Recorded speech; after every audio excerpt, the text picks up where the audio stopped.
You know, there are many facets about cannabis, the end result being the growing of the plant. Now, here to talk about what their company does behind the plant, so to speak, making his very first appearance on New to the Street, is Agritek Holdings CEO, Michael Friedman. Michael, welcome to New to the Street. Thank you for having us here today, Ken. It is our pleasure. Now, give us an overview of Agritek Holdings. Well, Agritek Holdings was actually the first publicly traded company within the cannabis sector, fully reporting on the OTCQB about 7 years ago.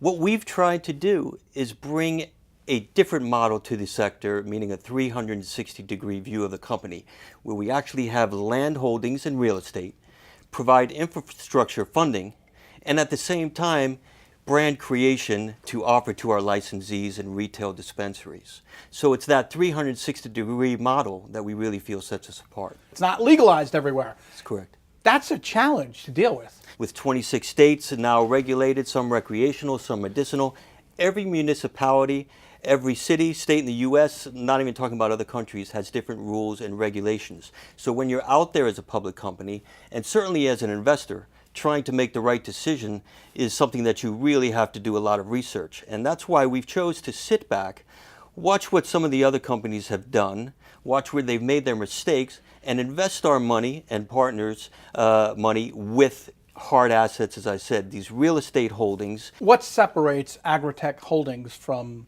others within the wellness and medicinal cannabis sector? Agritek does not grow directly. We do not sell. We basically buy the land, or we buy the buildings, or we provide the infrastructure money. And then once we have you as a licensed vendor, we then offer you our brands and products. And presently we have properties in Colorado, almost 100 acres there with water and mineral rights. We have operations in Puerto Rico, 25,000 square feet, and we're looking at other properties and acquisitions as well as partnerships in manufacturing for what will be the largest market come January, California. Real estate is huge, huge in terms of business. No matter what, it's all about location, location, location.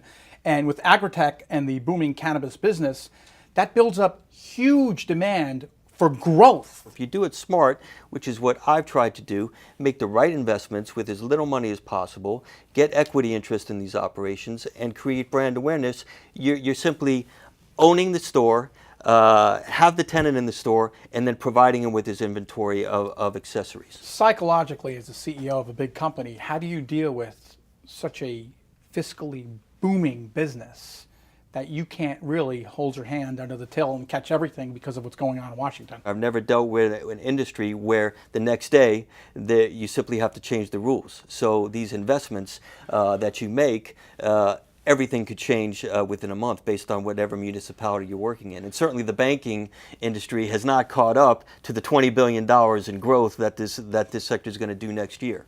It's not an easy situation to deal with when it comes to you guys wanting to draw all that capital, and it's there, and even if you make the money, you have no place to put the money. That's correct. It's the only sector where there's so much money involved, and yet banks say we can't take your account, yet these growers and cultivators are responsible for at least 30% in taxes for the crops they grow, and they take that money to the banks, to the IRS or the state government tax to pay the taxes, and they deposit in the bank. But you as the cultivator, or you as the retail guy with the dispensary that's trying to get an 80-year-old cancer patient, or somebody that's dealing with chemotherapy or glaucoma or epileptic seizures. It's terrible. You know, that's what these people are trying to do. And quite frankly, that's why I'm involved, you know, in this industry and trying to let people know that this is a medicine. A lot of very respectable people and doctors, attorneys, and senators, and our governments, both on the state and federal level, has come out that this is a medicine, this is real, this helps people. A fascinating angle of the industry we touched on off camera before was the hordes of cash these companies are making, and there's really no place to put them. So the natural segue becomes, where's the stash of the cash? Well, that's true, and that's obviously held privately, whether it's from everything from under mattresses into safes and vaults and safety deposit box of these cultivators. And again, our angle is, unfortunately, as a public company, we can only take revenues through rents of our properties, through business loans we make for infrastructures, and through royalty payments on all of our products. And that's our MD vape line, our MD strip, our sublingual line, and all the other things that we do out there as far as products, a flat royalty fee for setting up franchises in jurisdictions, because you also deal with the fact that you can't transport your product over state lines and all these regulations. But I'm always up for a challenge, and that's why I continue to fight this battle. I compare the cannabis industry to the ultimate game of dominoes, where if you take 1,000,000 dominoes and you stack them up, once one falls, they're all going to fall. It's just a matter of when.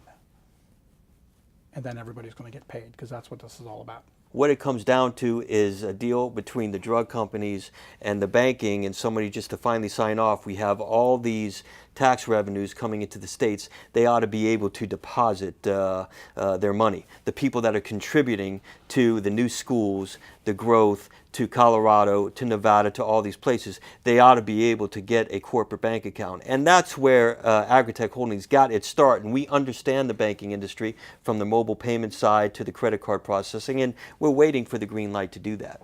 Well, if people want to learn more about Agritek Holdings, the website is? agritekholdings.com. Michael Friedman, thank you very much for joining us. It's been my pleasure, Ken. Thank you. Our pleasure.